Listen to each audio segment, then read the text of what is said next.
advanced screening, and it's an IMAX, so that's great. Yeah, I think I had the Godzilla in here too, so I guess that's a new thing Riverboard's doing. Is just shoving all their advanced screenings in IMAX. By the way, what a great tagline. Just writes itself. It all ends in IMAX. Wow. Perfect. Wow.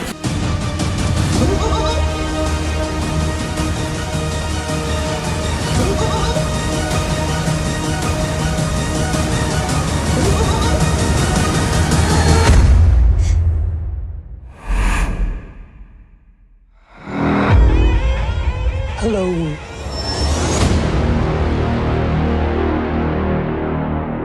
So yeah, I look forward to it. This guy was so scared last time because he has actually a fear of clowns. I'm sweating already. That's great. This is really hot. I feel like every time we see a horror movie, I'm like, that's my line. That's like, very typical of you. Anyway, so yeah, I expect greatness. I heard Bill Hader is really great in this. Have you seen Buried? Apparently he carries his drama chops this time around. Apparently there's too many kids in the footage, so there's that. Oh, see, I was wondering, like, would I like the adults more or would I like the kids more? Because I really connected with the kids. Yeah, so maybe you like it.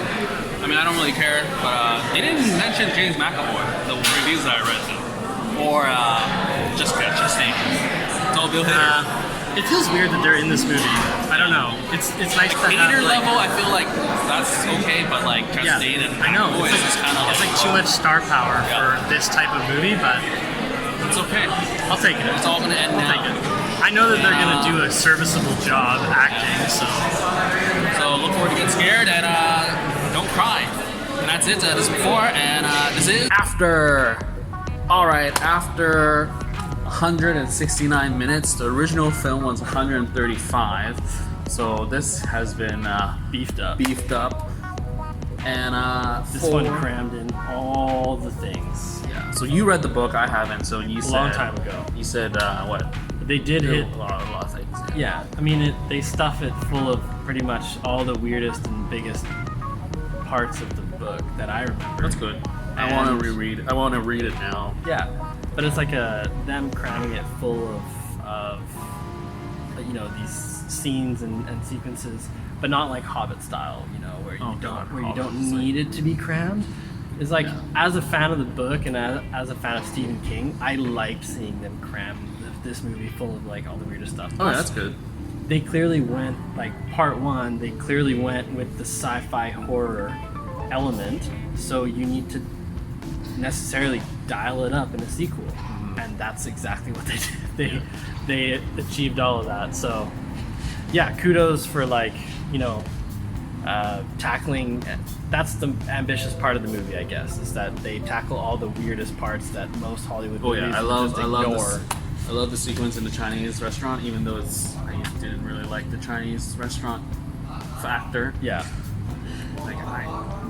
Yeah. You couldn't have gone to any other white restaurant. You had to go to a Chinese restaurant. Was that in the book? I don't know. But that was cool. That sequence was cool. It was cool. It was unexpected too. I was expecting that. Okay. I was expecting more of the crazier sci-fi stuff after how the first one ended with the whole open mouth, glowing orb thing. Yeah, see, as soon as that happened in part one, I knew that they were going to do the weird stuff in part two. Because I was like, well, they just introduced the deadlights. Yeah. So once you do that, you have to kind of explain what those are. Yeah. And like, you have to show Pennywise in his true form and like... Anyways, speaking of forms, I mean, it was great to see that they squeezed in every form that I could remember. That's good. I mean, there was a lot of them. Like, I'm trying to count. I'm thinking of like 6 off the top of my head, just in this movie. You had like the Paul Bunyan statue and the Stanley's head, the crab head, and little baby insects in the Chinese restaurant, and the eyeball. The crab version of him. Yeah. No makeup. Yeah. I like the no. I don't know why I like the no makeup. No makeup was good. I like seeing Bill Skarsgård like not in full Pennywise it was get nice. up for a bit. But yeah, speaking of Skarsgård, I would definitely say I agree to your points, which is just that he had more to do in say in part one, and in this movie he's kind of shoved to the side, and mostly it's just action in his sequences and in his scenes.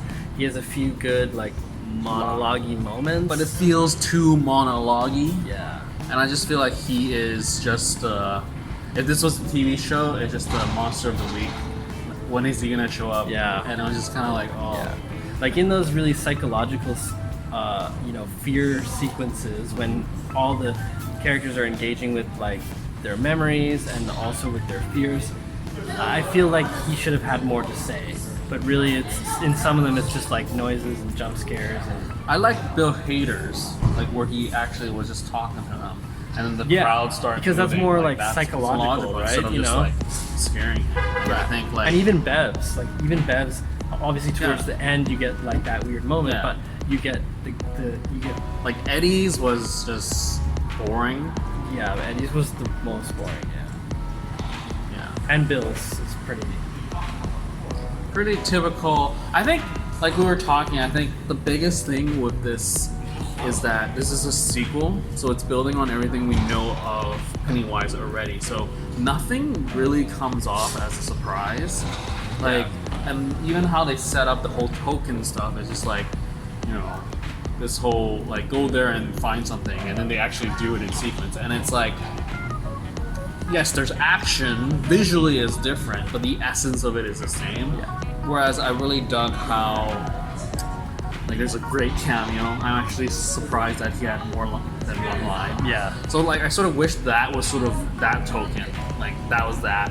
And then you balance that with Bowers and with those, like, crazy action sequences and, like, just Pennywise just talking to you and just, like, screwing you over, like, mentally or psychologically, and I think that would have been much more entertaining and much more narratively rich versus like, okay, we're done with this person, let's go to the next person, they're alone, we're setting it up, but it's quiet, say, and then bam, bam, bam. Yeah, but I will say, even with the overabundance of jump scares, I did like the shock value of some of the deaths, because I think even though deaths?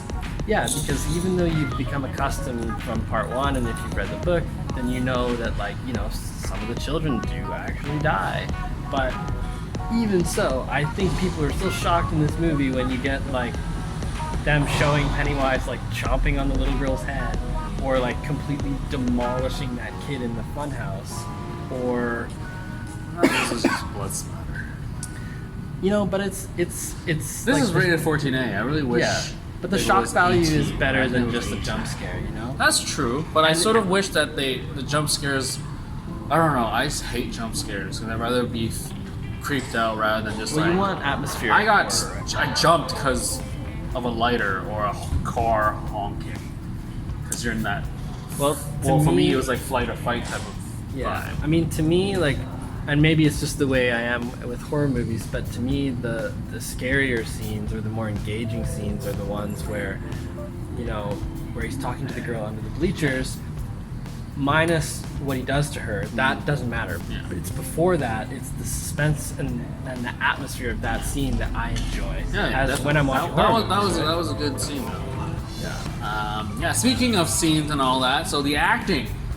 Yeah. So we did bring up in the before section about McAvoy and Chastain. So let's just talk about them. Star power not needed. I really appreciated Eddie, who's been in a lot of things. I looked up at his filmography, and I don't think he's in big roles. I think this is probably his biggest, most memorable role for me, anyways. Well, what it was is like the performers who aren't big stars are the ones that shine the most in this movie. Yeah. Like Eddie and Ben were like I swear, Ben and Eddie are just cast perfectly because they actually look like the kids, and they act mannerisms. Like Ben doesn't talk much, but then so it like I still felt like he was growing as a character. Yeah. But whereas like McAvoy, we both agree that he totally overact and he's totally out of his like. Yeah. He just brings too much to the table, and he doesn't know how to scale it down. Yeah, and I generally like James McAvoy. Same. But in this role, he just was doing too much that wasn't needed for what the character called for. Yeah. And then on the flip side of that, Jessica Chastain was pretty underused, and Bev's arc, if you can really even call it one, is. I would call it one because she and Ben has this thing. Well, they have their thing, but you just don't get. You don't get resolution. And you don't get the fierce independence and like endurance of the young Beverly Marsh. Oh yeah, definitely. You don't get that in Chastain's character because, like you said, because I feel she's kind of forgot, but also. I mean, narratively, I feel like she forgot, and it's but fine. in forgetting, she kind of reverted. She never reverted back to her like. So it's like, wouldn't you remember? And you're like, oh yeah, this is that, so I should be this. Yeah. And she never got to this, whereas every other character got to this. Yeah. And more. I mean, granted, and also So speaking of Bill Hader now, I would definitely say he had the easiest job. Yeah, I mean, I don't want to take anything away from him. Like, I mean, it's a good performance. It's a good performance. It's a good role for him, but I think it's such a good role for him that, like you said, it's really easy. Like, he could probably just phone in this performance because it's so easy for him. He's a comedic guy. He looks like Richie. Like, he looks like Finn Wolfhard in a way. He also looks like Stephen King. Is that weird? You ever noticed that? I was looking at him and I was like, he looks just like Stephen King. Yeah, given the right glasses. If they make a Stephen King bio, Not biopic, cast Bill Hader. But the performance was good. I just don't see any elements of it that are exceptional. Like, because people have been heaping tons of praise on it. Were exceptional. That grandma. Oh, that grandma nailed it. That little kid under the bleachers. Yeah. Who else was there? Was there anyone I mean, else? Bev's dad is good. Yeah. In that creepy, abusive role. Yeah, You know? I think everyone else was good, and I think. I just think they probably could have kept their budget down, considering all the special effects and all the different things they had to spend money on. They probably could have kept their budget down by not having those big stars. Like Hader. Like, how much did you have to pay McAvoy and Chastain? Yeah. Really. Yeah. Like, you didn't need to pay. They probably took a pay cut, and it's still expensive. Yeah. Bill Hader could have easily been the biggest star in the movie, and that would have been fine. And I don't think you needed the star power. No. Because the first one was so good that people were like, we're going to watch it. You're going to watch it. No matter And what. really, do you ever need star power, really, for horror? Because you want to see, like, you know that some of the characters are going to die. So do you ever really need star power in a horror movie? I don't know. We just saw Midsommar, and I didn't know anybody. Yeah. Except for Florence Pugh. But... Well, Will Poults. Oh yeah, that's true. But still, those aren't stars. Those are like well-known. Those are well-known character supporting actors. Yeah, exactly. That are doing a standout job doing supporting roles. Right. And I heard he's in the lead role in Lord of the Rings. That was on. Perfect. Yeah. So there's that. Yeah. So I sort of wish that they got rid of Chastain and McAvoy and then brought someone like more fresh. I heard Ready or Not, that girl at lead. That movie was really good. No Name. And I think that's what you got to do with horror. When you have a good horror film and you just give these like people to do what they're not typically doing in horror, that's when people stand out. Yeah. So I mean, like you said, proper sequel, built on stuff from the first. It was ambitious. It was pretty epic. You know, it was pretty epic in terms of the sci-fi horror. Tackled all the weirdest parts of the book. I applaud it for that. Great directing, great editing. Great editing. Love the shots. Like, there's that puzzle shot. Granted, the cinematographer hasn't done anything like outstanding, so props on that for doing this.